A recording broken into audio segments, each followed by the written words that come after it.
పల్నాడు జిల్లా వినుకొండలో పేదల దహర్తిని తీర్చేలా కూటమి ప్రభుత్వం వినూత్న కార్యక్రమానికి శ్రీకారం చుట్టింది.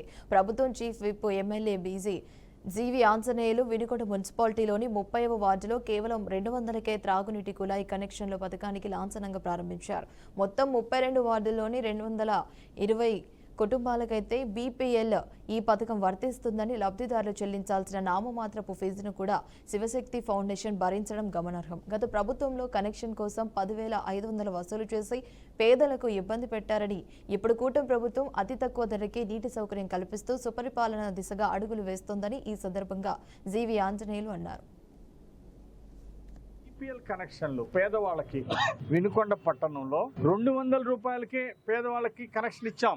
గత ప్రభుత్వంలో 10,500 ఖర్చు అయింది. ఒక్కొక్క కనెక్షన్ తీసుకోవాలంటే పేదవాడికి 10,500 అయింది. ఈ 200 కూడా భారం కాకూడదని, ఈ 200 కూడా పేదవాళ్ళకి భారం కాకూడదని శివశక్తి ఫౌండేషన్ ద్వారా ఆ 200 కూడా చెల్లించి పేదవాళ్ళకి ఈరోజు టౌన్ లో సుమారు 250 మంచినీళ్ళ కనెక్షన్లు ఉచితంగా ఇచ్చాం. ఇంకా ఎంతమంది అర్హతలు ఉన్నా వాళ్ళందరికీ కూడా తక్కువ ట్యాక్స్ కట్టే వాళ్ళకి, మున్సిపల్ ట్యాక్స్ కట్టే వాళ్ళకి, ప్రమాణాలు సరిపోయినటువంటి వాళ్ళకి, తెల్ల రేషన్ కార్డు ఉన్న వాళ్ళకి ఇంకెంతమందికి కావాలన్నా 200 రూపాయల కనెక్షన్ ఇవ్వడానికి మున్సిపాలిటీ నుండి సిద్ధంగా ఉంది. ఈ రోజు 200 రూపాయల ట్యాప్ కనెక్షన్ పొందిన వాళ్ళందరికీ, అంటే ఆల్మోస్ట్ ఆల్ ఉచితంగా వాళ్ళు ట్యాప్ పొందిన అందరికీ అభినందనలు తెలియజేస్తున్నా. 2014-19లో ఇలాగే మేము 200 రూపాయలకి బీపీఎల్ కనెక్షన్లు ఇచ్చాం, మంచినీళ్ళ కుళాయిలు ఇచ్చాం. కానీ 5 ఏళ్ల వైసీపీ పాలనలో ఒక్క కనెక్షన్ ఇచ్చారా?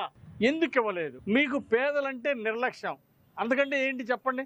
మీరు 5 ఏళ్లలో ఒక్క 200 రూపాయల ట్యాప్ కూడా ఎందుకు ఇవ్వలేదు? దీనికి సమాధానం చెప్పండి. 10,500 కనెక్షన్ వసూలు చేశారా లేదా? పేదవాళ్ళ దగ్గర కూడా చెవులు పిండి వసూలు చేశారా లేదా? ఈ రోజు 23 లక్షలండి పేదవాళ్ళకి. అదే 10,500 వసూలు చేస్తే 23 లక్షల పైగా ఈరోజు మున్సిపల్ ఆదాయాన్ని కూడా కాదనుకొని, ఈరోజు మున్సిపాలిటీ ఆదాయం కాదు, పేదలకు సేవ ముఖ్యం. పేదలకి సేవ చేయండి.